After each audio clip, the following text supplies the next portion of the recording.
नमस्कार दोस्तों, कैसे हैं आप लोग। आई होप आप लोग बहुत अच्छे होंगे, स्वस्थ होंगे, मस्त होंगे। तो आइए आज की इस वीडियो में हम लोग देख लेते हैं कक्षा 10वीं के इतिहास का तीसरा अध्याय का पाठ का प्रश्न उत्तर। हालांकि ये अध्याय जो है एकदम जबरदस्त तरीका से आप लोग को पढ़ा रखे हैं। अगर आप लोग नहीं देखे हैं तो इसी वीडियो के नीचे डिस्क्रिप्शन बॉक्स में आप लोग को लिंक मिल जाएगा, वहां से आप लोग जाके देख सकते हैं। बाकी दो अध्याय जो आप लोग का पीछे है वो दोनों अध्याय भी कंप्लीट है, भैया नहीं देखे हो तो देख लेना। ओके, आ जाओ भाई। तीसरा अध्याय आप लोग का क्या है, भूमंडलीकृत विश्व का बनना। इस अध्याय के अंतर्गत जो भी प्रश्न होगा सबको हम आज के इस वीडियो में हम लोग देखने वाले हैं। चलो भाई शुरू करते हैं क्लास को। अगर वीडियो अच्छी लगी तो यार वीडियो को लाइक जरूर कर देना।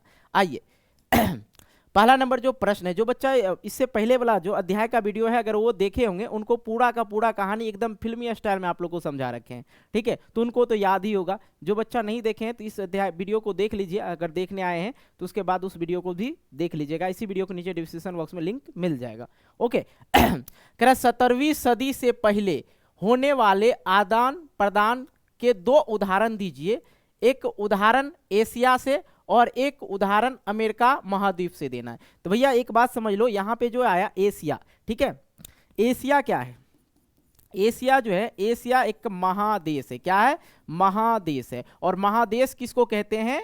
महादेश किसको कहते हैं? बहुत सारे देश मिलकर एक महादेश का निर्माण करता है। तो एशिया जो है, एशिया के अंतर्गत ही क्या आ जाता है? भारत आ जाता है। एशिया महादेश के अंतर्गत ही भारत आ जाता है। और ये जो है एशिया महादेश जो है सबसे बड़ा महादेश है। सबसे बड़ा महादेश पूछे तो एशिया महादेश आप लोग को बता देना। और यहाँ पे जो है अमेरिका महादेश या महाद्वीप, बोलिए दोनों एक ही चीज है, महाद्वीप या महादेश, ठीक है।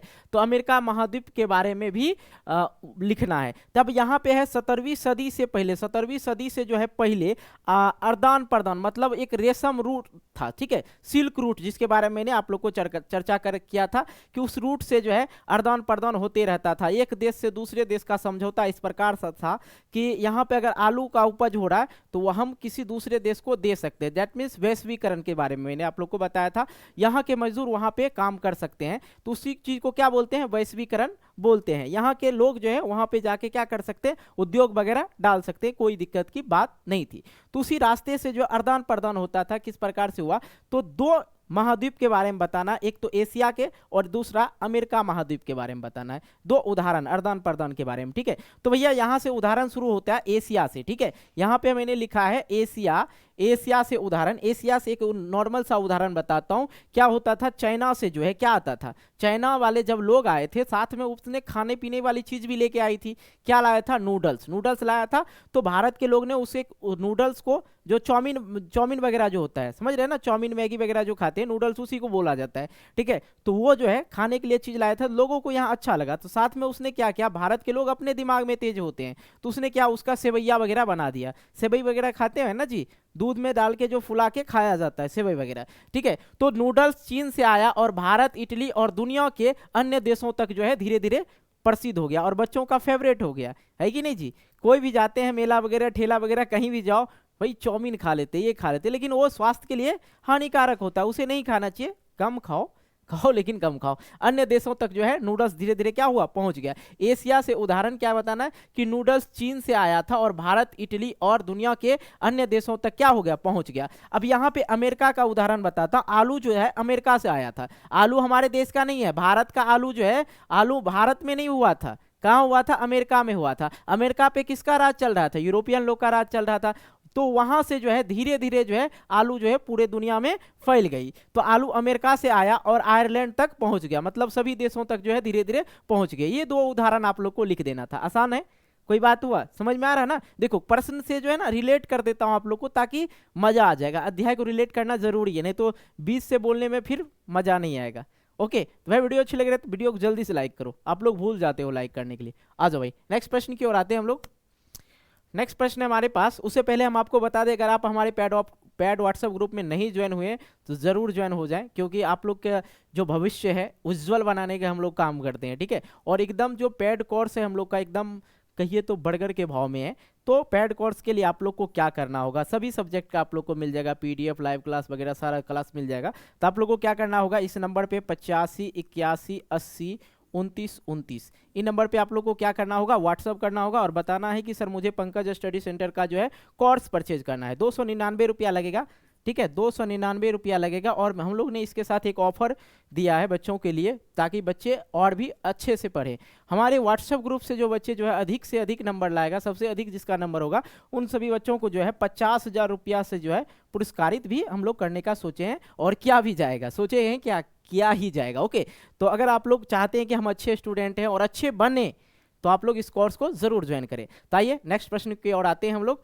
नेक्स्ट प्रश्न हमारे पास यहाँ पे है कि बताएं कि पूर्व आधुनिक विश्व में बीमारियों का वैश्विक मतलब क्या होता है, एक देश से दूसरे देश तक फैलना, उसी को बोला जाता है वैश्वीकरण। मतलब एक देश से नौकरी करने के लिए जाइए, या किसी देश से यहाँ पे आइए, मजदूरी करने जाइए, उद्योग खोलने आइए, तो एक देश से दूसरे देशों तक, सभी देशों तक फैलना ही क्या कहलाता है, वैश्वीकरण कहलाता है। तो वैश्विक प्रसार अमेरिका के भूभागों पर उपनिवेशीकरण में किस प्रकार मदद किया? तो भैया सिंपल सी, अगर आप प्रश्न को नहीं समझे हैं तो हम समझाते हैं ना। तो अमेरिका में जो था आधुनिक, कह रहा है कि पूर्व आधुनिक विश्व में क्या हुआ था, अमेरिका में जो है बीमारी लेके गया था, और बीमारी से ही वहां पे जीत हो गया था। कैसे, आइए समझते हैं। इसमें कह रहा पूर्व आधुनिक विश्व में बीमारियों का वैश्विक प्रसार, वैश्विक मतलब दूसरे देश तक कैसे पहुंचा, वैश्विक प्रसार ने अमेरिका की भूभाग को क्या कर दिया, उपनिवेशीकरण कर दिया, मतलब गुलाम कर दिया। गुलाम करने में किस प्रकार मदद किया, यही है ना प्रश्न। आओ समझते हैं, समझ में आ गया आप लोग को ना प्रश्न का। आ जाओ भाई। कह रहा 16वीं सदी के मध्य में, 16वीं सदी चल रहा था उस समय, और मध्य में उसके बीच में अमेरिका में जो था पुर्तगाली और स्पेनिश उपनिवेश, जो भारत को उपनिवेश किसने बनाया था, ब्रिटेन लोग ने बनाया था। कौन बनाया था, ब्रिटेन लोग ने बनाया था। अंग्रेज लोग भारत को उपनिवेश बना रखा था। तो ये जो था पुर्तगाली, स्पेनिश, यूरोपियन जो भी था, शुरुआत ठोस रूप से हो चुकी थी, लेकिन यह जीत हथियारों से, मतलब उपनिवेश बनाया था किसको, अमेरिका को। कौन, पुर्तगाली और स्पेनिश, यूरोपियन जो थे अमेरिका को गुलाम बना चुके थे। उपनिवेश का मतलब क्या होता है, गुलाम बनाना, उसका गुलाम थे, ठीक है। लेकिन ये जो जीत हुई थी हथियारों के बदौलत नहीं हुई थी, हथियारों से नहीं हुआ था, बल्कि बीमारियों की वजह से हुई थी। अब देखो भैया, चाइना में क्या हुआ था, कोरोना चाइना से फैला, तो कोरोना वाला उसका क्या, वो दवाई नहीं निकाल सका उससे पहले, भारत से पहले वो लोग दवाई नहीं निकाल पाया, लेकिन भारत ने निकाल दिया बूस्टर डोज, है कि नहीं। उसी प्रकार से हुआ था कि इससे पहले एक चीज समझ लो, यूरोप में चेचक नाम की बीमारी फैली थी, और चेचक आज के डेट में एक सामान्य बीमारी है, उस समय चेचक जो था एक खतरनाक बीमारी था, बहुत पहले, ठीक है। तो चेचक नाम की बीमारी वहां पे यूरोप में पहले फैली थी, और ये जो है कहाँ गया, लोग जो है क्या किया, चेचक की बीमारी के जीवाणु को लेकर अमेरिका चला गया, और वहां पे धीरे धीरे फैला दिया, और पूरा अमेरिका लगभग जो है साफ होने लगा, मरने लगा। जब मरने लगा तो ये यूरोपियन जो लोग थे, ये लोग जो है, इसके साथ पहले ये घटना घट चुका था, इसके साथ चेचक वाला घटना घट चुका था, इसलिए उसने दवाई वगैरह बना लिया था। लेकिन अमेरिका जो था एकदम दुनिया से अलग क्षेत्र है अमेरिका, बात समझ में ना। मैप देखिएगा तो दुनिया से अलग क्षेत्र है, किसका, अमेरिका का है। तो वहां पे उन लोग को जानकारी ही नहीं था, हम लोग को क्या पता था कोरोना इस तरह से मार देगा लोग को, उसी प्रकार से उनको पता ही नहीं था भाई, तो उसको क्या किया, ये लोग गुलाम बना लिया। चलिए यही चीजें थी, और हालांकि मैं अभी आप लोग को फिर से यहाँ पे पढ़ के बताता हूँ। 16वीं सदी के मध्य तक अमेरिका, पुर्तगाली और स्पेनिश, ठीक है, उपनिवेशों की शुरुआत ठोस रूप से हो चुकी थी, मतलब उसने वहां पे क्या किया, गुलाम बना लिया अमेरिका को। लेकिन यह जो जीत हुआ था हथियारों की बदौलत नहीं हुई थी, बल्कि बीमारियों की वजह से हुई थी। यूरोप के लोग पहले ही चेचक से प्रभावित हो चुके थे, इसलिए उसने इस बीमारी से लड़ने की प्रतिरोधन क्षमता, मतलब दवाई जो है बना चुकी थी। लेकिन अमेरिका लोग दुनिया के अन्य भागों से कटे हुए थे, इसलिए उन्हें इस बीमारी से लड़ने की प्रतिरोधन क्षमता पता ही नहीं था। जब यूरोप के लोग अमेरिका पहुंचे तो अपने साथ इस बीमारी के रोगाणु को भी लेकर आए। अमेरिका के कुछ हिस्सों में इस बीमारी ने पूरी आबादी को क्या कर दिया, नष्ट कर दिया, और इस प्रकार ने यूरोपियन आसानी से अमेरिका पर क्या कर लिया, कब्जा कर लिया। आई होप यही चीज मैंने आप लोग को बताया था, वही चीज इस भाषा में आप लोग को लिखना है। नेक्स्ट आते हैं तीसरे नंबर प्रश्न की ओर। तीसरा नंबर है कि निम्नलिखित के प्रभावों को आप व्याख्या करते हुए संक्षिप्त में एक टिप्पणी लिखना है, ठीक है। क्या करना है, टिप्पणी लिखना है शॉर्ट वर्ड में। अब यहाँ पे कह रहा है कॉर्न लॉ के समाप्त करने के बारे में ब्रिटिश सरकार का फैसला, ठीक है, ब्रिटिश सरकार का फैसला कैसा रहा, नहीं रहा। देखो कॉर्न लॉ क्या होता, मक्का की खेती, मैंने आप लोग को पहले ही पढ़ा रखा ना, कॉर्न लॉ में मक्का, तो वहां पे क्या हुआ था, मक्का बहुत ज्यादा उपज कर लिया था और उनका लोगों, किसान और जमींदारों का कहना था कि दूसरे देश से आयात नहीं करना है, अपने देश का ही खरीदना। लेकिन अपने देश का क्या था, वो महंगा था, लोगों को दिक्कत हो रही थी, लास्ट में उसे कॉर्न लॉ को छोड़ना पड़ा। और छोड़ा तो क्या हुआ, जो किसान वगैरह था उनको तो दिक्कत हुआ, लेकिन उद्योगीकरण में क्या हुआ, वृद्धि हुआ। आइए इसी बात को हम लोग भाषा के माध्यम से समझते हैं।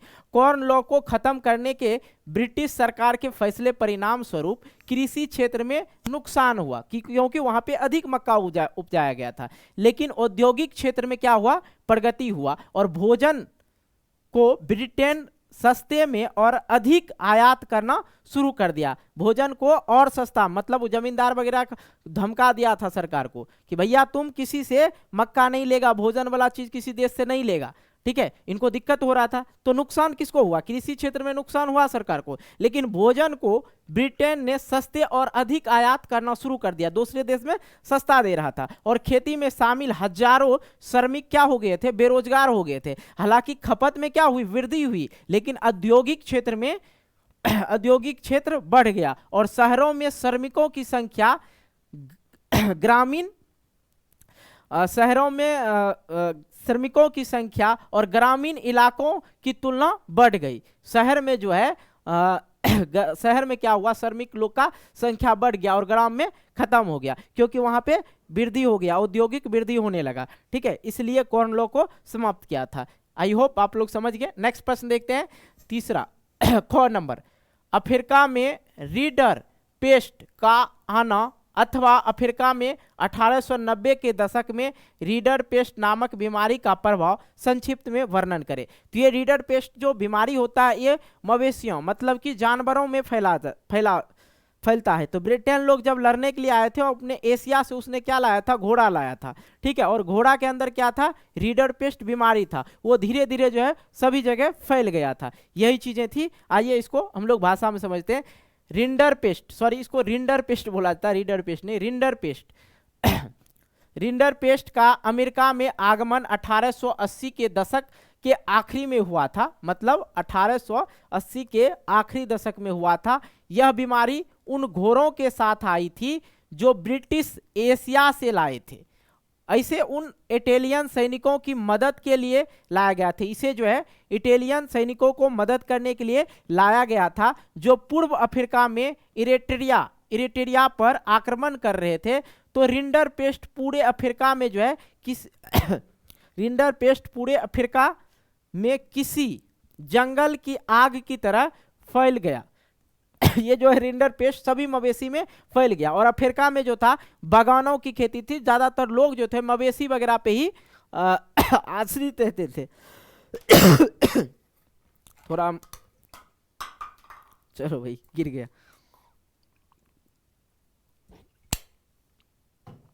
चलो। तो धीरे धीरे जो है सभी मवेशी को जो है मवेशी साफ हो गए, वहां से मरने लगे थे, ठीक है। किसी जंगल की आग की तरफ फैल गए और 1892 आते आते यह बीमारी अफ्रीका के पश्चिम तट तक पहुंच चुकी थी। और इसी दौरान रिंडर पेस्ट ने अफ्रीका के मवेशियों की आबादी का जो है 90% हिस्सा जो है क्या कर दिया था, साफ कर दिया था। और अफ्रीका का जो है मेन लोग आश्रित जो रहते थे बागानों पर, वहां पे बागान वगैरह बहुत ज्यादा था। दूसरा जो आश्रित था वो मवेशी वगैरह पे आश्रित था, ठीक है। तो इसलिए क्या हुआ, अफ्रीका वाले को क्या हुआ, दिक्कत हुआ। अफ्रीकियों के लिए मवेशियों का नुकसान होने का मतलब है कि रोजी रोटी पर खतरा। अब उनके पास खानों और बागानों में मजदूरी करने के अलावा कोई और चारा नहीं था। इस तरह से मवेशियों की एक बीमारी ने यूरोपियन को अफ्रीका में अपना उपनिवेश फैलाने में मदद कर दिया। तो धीरे धीरे जो वहां पे अब बागान वगैरह बनाया था ये यूरोपियन लोग, तो वहां पे आप लोग उन लोग को काम करना पड़ गया। यही चीज वहां पे देखो धीरे धीरे करके यहाँ पे भी अपना ये राज कर लिया। तो भैया ये जो यूरोपियन था, ये यूरोपियन इतने तेज थे कि लगभग देशों पे, बड़े बड़े देशों पे इसने राज कर लिया है कि नहीं। अपने भारत पे भी वहीं के लोग आए थे, यूरोपियन ही आए थे। और यूरोप क्या है, एक महादेश है, मैं बता रहा हूँ। यूरोप के अंदर, यूरोप बोल रहे हैं तो मतलब यूरोप ही नहीं, यूरोप के अंदर बहुत सारे देश थे। ब्रिटेन, इंग्लैंड, स्पेनिश, ये सब जो है वहीं के देश है। फ्रांस कहाँ के, वहीं के। फ्रांस में फ्रांसीसी क्रांति कब हुआ था? राष्ट्रवाद की भावना सबसे पहले कहाँ जगी थी? वहीं पे जगी थी, फ्रांस में 1789 ईस्वी में जगी थी। ओके, आ जाओ भाई। ग नंबर, विश्व युद्ध के कारण यूरोप में कामकाजी उम्र के पुरुष की मौत। तो हुआ था क्या भाई, ये विश्व युद्ध लड़ने गया था और यहाँ पे जो भी सैनिक वगैरह था। और दूसरी बात, एक चीज क्लियर कर देता हूं, प्रथम विश्व युद्ध में भारत का नाम नहीं है। प्रथम विश्व युद्ध भारत नहीं लड़े थे, लेकिन भारत के सैनिक जरूर लड़े थे, क्योंकि उस समय प्रथम विश्व युद्ध के समय भारत पे किसका शासन था? अंग्रेज लोग का शासन था। ठीक है, और यहाँ पर से जो नागरिक थे उनको जबरन क्या करते थे? सेना में भर्ती कर करके लड़ाने के लिए ले जाते थे। तो ये जो यूरोप के जो लोग थे वो प्रथम विश्व युद्ध में लड़ने गए थे, तो जितने भी युवा थे सब तो चल गए लड़ने के लिए, और बहुत लोगों की वहां पे क्या हो जाती है? मृत्यु हो जाती है, और बहुत लोग क्या हो जाते हैं? घायल हो जाते हैं। अब काम काज कौन करेगा? घायल लंगड़ा लूल्हा तो करेगा नहीं, तो कौन करेगा? अब लंगड़ा लूल्हा बोले तो कोई अपने वे पे मत लेना, सभी तरह के स्टूडेंट देखते हैं। तो एक लफ्ज होती है लंगड़ा लूल्हा को क्या नहीं बोला जाता, वो लंगड़ा लूल्हा मतलब जिसका पैर नहीं है, इस तरह से, इसको गलत वे में आप लोग मत लेना। प्रथम विश्व युद्ध एक विनाशकारी युद्ध था। इसमें हजारों सैनिक तथा आम नागरिक मारे गए थे, घायल हुए थे। मारे जाने के कारण अधिकतर कामकाजी उम्र आयु के पुरुष, जो काम करने लायक जो पुरुष था वो मर ही गए थे। परिणाम स्वरूप अब क्या करेंगे? यूरोप में जो है कामकाज करने वाले लोगों में भारी कमी आ गई। तो परिवार के कामकाजी सदस्य कम हो गए। परिवार में जो काम करने वाले लोग थे वो तो मर ही गए। जाने के बाद परिवार को अब कौन चलाएगा? अब परिवार को कौन चलाएगा? अतः अब औरतों को वे काम करने पड़े जो केवल पुरुष ही करते थे। उसको अब कौन करेंगे? औरत ही करेंगे। तो आजकल देखते हैं ना, बहुत सारी औरतें जो है लड़कों से कम नहीं दिखाते हैं।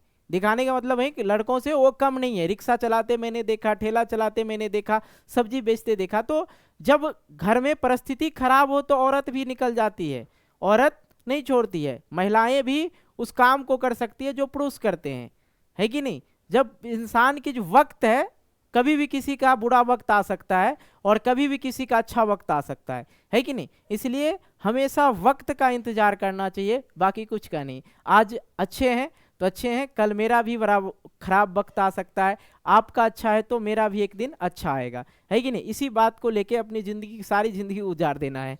ठीक है, चलो घ नंबर है कि भारतीय अर्थव्यवस्था पर महामंदी का प्रभाव। तो भाई 1928 और 1934 के बीच में भारतीय अर्थव्यवस्था में महामंदी का काफी प्रभाव पड़ा। यह भारतीय आयात और निर्यात का आधा तक कम कर दिया। इस समय गेहूं की कीमत आधा लगभग 50% क्या हो गया था? गिर गया था। और महामंदी के कारण कृषि और उत्पादन क्षेत्र में काफी क्या हुआ था? गिरावट हुई थी।